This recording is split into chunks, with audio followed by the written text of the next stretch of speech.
This is the Florida Horse Podcast, presented by the Florida Thoroughbred Breeders and Owners Association.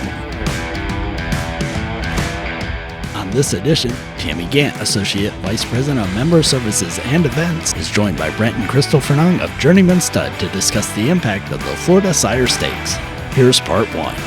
Hello, welcome to the Florida Horse Podcast, brought to you by the Florida Thoroughbred Breeders and Owners Association.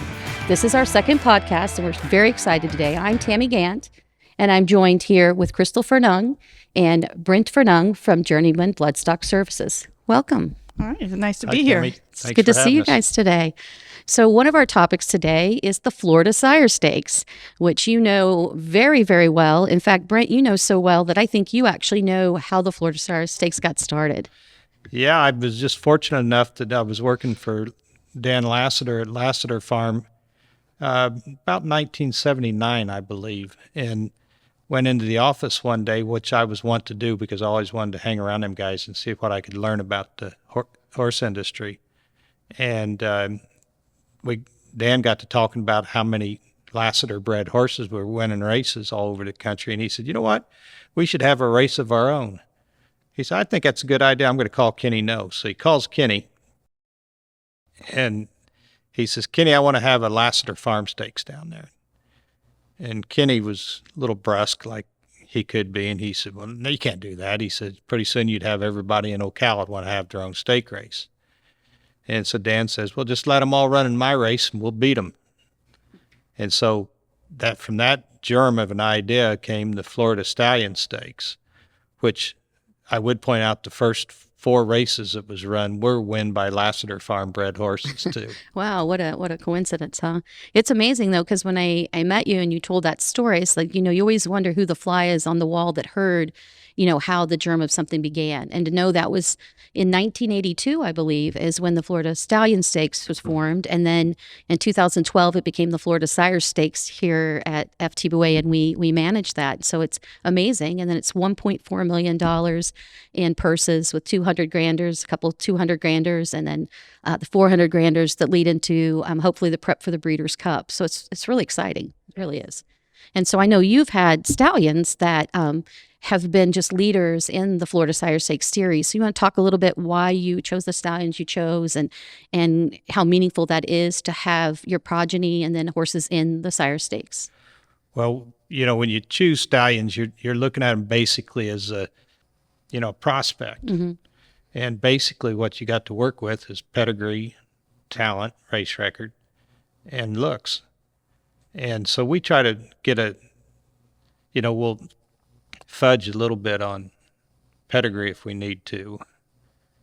And we can even fudge a little bit on looks. Yeah. But the one thing you can't fudge on is talent. Mm-hmm. So the first thing we do is we want to make sure that the horse we choose is extraordinarily talented. And now, with that in mind, we can't spend $10 million on a stallion. Those all end up in Lexington. But what we can do is find a horse that maybe didn't quite get to show his ability to a full extent. A horse like Kozan, for instance, who only ran twice, but was really destined to be a great horse if he had stayed sound. Another one would have been Wildcat Air, which Wildcat Air was very, very talented, but only ran twice as a 2-year-old, didn't get back to the races till he was 4. Ended up winning a grade 1 stake as a 4-year-old, but by then, you know, all the sexy horses had already been retired. Yeah, and that's one thing I noticed, that when you do your stallion shows or you talk to clients, that you always talk about those 3 things. Those 3 things are very important, and part of that is looking for that value point to have the right stallion in the right position at the right time.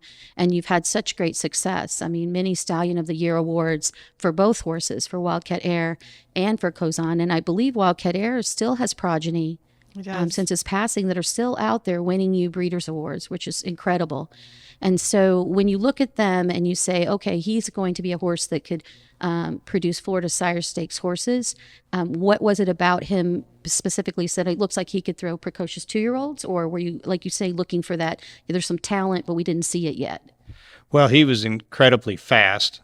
And when he did break his maiden before, I think he fractured a coffin bone in his second start as a 2-year-old, but he won first time out. He did it like a very precocious horse would. And that was really the key to him. Was I knew that with the 2-year-old market and the 2-year-old racing in the Florida Stallion Stakes, I knew that he would come out with guns blazing. I think he had 39 2-year-old winners in his first crop, and that was from maybe 67, 68 starters. It was incredible numbers. Yes, incredible, worth repeating. 39. I mean, that's huge. I think anyone would say if I stood a stallion and had that kind of record out the gate, then we're looking pretty good for that career of that horse.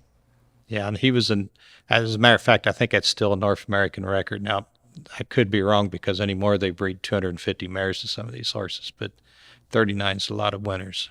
Yeah, for sure. So now let's talk a little bit about the Florida Sire Stakes. You've traveled down there. What's that atmosphere like? And when you have a horse in the race, what's that feel like? Nervous, for sure. I mean, you going down there, there's such a energy there during those Sire Stakes races. And it's fun when you're sitting there and you're looking, even if you do have horses in there, whether they're yours or sired by your horse, when you look down through there and you see all the horses that are entered and who the breeders are, and they're your friends, so you're going, oh, there's so-and-so, and, and oh, that'd be really, if I can't win, I want them to win. And, so it's kind of a family kind of thing. We're from this not so small anymore town, but Ocala, and everybody knows everybody, and you've been in the industry together for so long. So it's just so inclusive to so many people that care about, that are your friends, people that have bred to your stallions. And, you've sat there and talked with, should I breed her, and how does the match work and all that stuff. So it's a culmination of a couple of years of history to get there. But yeah, I think they do a great job. And FTBOA does a great job of presenting, including members in the industry and even just fans to go down there. You guys have always done a great job of promoting that series down there. Thanks. Yeah, there's like a camaraderie. I feel like there's competition, yes, but if your horse doesn't win, you're still rooting for your friends. Mm-hmm. And then I love the feeling of the energy behind it, because we're all here and everybody's going into all different directions, prepping horses for sale. We've got breeding and all sorts of things going on here. And then 5 hours away, we go to the track, and there's such a different energy because, like you say, it's like the fruits of our labor, seeing the horses on the track, and then the nervousness that goes with it and excitement. And then just the backdrop of being like in a cosmopolitan city of Miami and showcasing the horses to the world. Right. The Florida Sire Stakes at Gulfstream Park is pretty special. And then, of course, Tampa, which is a whole different feeling for sure. It's a whole different feeling. But for somebody who stands stallions, it's like you want to root for your horse to win, but you get to root for everybody else's horse to win too, because, it benefits you, makes your stallion more valuable. So for somebody who stands stallions, you've got multiple reasons to be there and cheer. And another reason, honestly, is the financial reason, right? Because even though you might not own the progeny that's running, you're still going to get a breeder's award as far as a stallion's award if that horse wins, which I think if you want to talk a little bit about stallion awards and what that means to someone that might want to stand a stallion here. Well, I think that any time you can get a 15% kicker on winning a stake race is an awful nice thing. It's a gift that keeps on giving. It's kind of like breeders' awards in that way. We bred a horse by the name of Pay Any Price that won 9 stake races over his time. Unfortunately, he didn't get to the Florida Sire Stakes, but he won 9 stake races over that time. And every time he'd win one of these $100,000 races, we'd get a $15,000 check for winning it, plus a $10,000 check for a breeder's award. So this horse was producing $25,000 at a time, and it was during a time when things was really strapped. That money came in very important. But a horse like that winning, he made $750,000 and produced maybe $200,000 in stallion and breeders awards. That's amazing. And I think you hit on something that sometimes those little bitty bonuses help create the incentive to stay in the business sometimes when it gets a little tight, like during a recession or just other things that may happen with the ebb and flow of an industry. And so those bits, I think, is the reason why we have such a large population of small breeders in our state, because these incentives, when you win, you get paid the next month, which some states aren't able to do. And so to know my horse won and I get a bonus on top of that if I'm a Florida bred, but then I also can get a breeder's award and maybe even a bonus Florida Sire Stakes, because those $2,500 and $5,000 bonuses are sprinkled throughout the racing schedule, is huge. It's just really huge. Yeah, the greatest thing about that is that that's money that you earn that has no counterbalance to it. You're not paying out anything once the horse is sold or transferred. You're just getting money, kind of like a gift in the mail. That's a great way to look at it, because zero expense at that point and it's all the revenue. So one of the things too, which is really interesting with the Sire Stakes, is that there was the Wildcat Air Stakes named in honor of Wildcat Air. And then we have a nice legacy of how that was Wildcat Air and now has changed to the Gil Campbell Memorial Stakes. And so what did it mean to you when Wildcat Air had a race named after him, and then the significance that it carries through into someone we honor in our industry?